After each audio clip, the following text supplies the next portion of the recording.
आणि त्यात मी self target घेतलेलं की 50,000 करायचं. पण 50,000 झालं त्याच्या आदल्या महिन्यात, म्हणजे त्याच्या आधी त्या महिन्यात झालं तर ते 50,000 गेले इकडं. आता जुलै महिन्यात बिल्डिंग काय करावं सांगतो, कारण की त्यावर 100च्या अबोव बॅचेस होतं ना, 100च्या अबोव बॅचेस. त्यातनं एक समजले जेवढे जास्त बॅचेस तेवढी फी कलेक्शन जास्त. 100च्या अबोव बॅचेस प्लस 20 काहीतरी स्टाफ होते. त्याच्यानंतर इन्क्वायरी येत होत्या. इन्क्वायरी काय येत होते त्याच्या मागचं कारण म्हणजे की आपण दिलेली क्वालिटी आणि आपण त्यांच्यासोबत बोललेलं कम्युनिकेशन ते त्यांच्या मनाला लागते की आपल्याला एवढं भारी शिकवणारी माणसं इथं आहेत, तर आपली पण माणसं इथं आली पाहिजे. आपण शिकतोय इथं फ्रेंड सर्कल. आणि त्यावेळेस तुम्हाला पण जे सेकंड बॅचचे स्टाफ होते तुम्ही पण बघितलं असेल की बॅचेस मध्ये किती असायचे, आणि बॅच पण मला किती हाक मारत होते, सर शिकवा टॅली हे ते.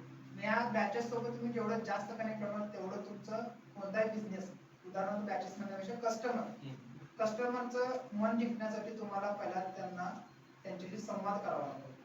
जर संवाद केला तर त्यांचे प्रॉब्लेम तुम्हाला समजतील. आता त्यांच्यासोबत एक मॅडम होते, त्यांचं नाव आठवतं, त्या मॅडम त्यांच्या घरचं सगळं सांगतो. चष्मेसोबत त्यांची प्लेस संध्याकाळी बसवली साई सरांची तर बॅचेस पण एवढे कनेक्ट होणार घरचं सगळं सांगतो.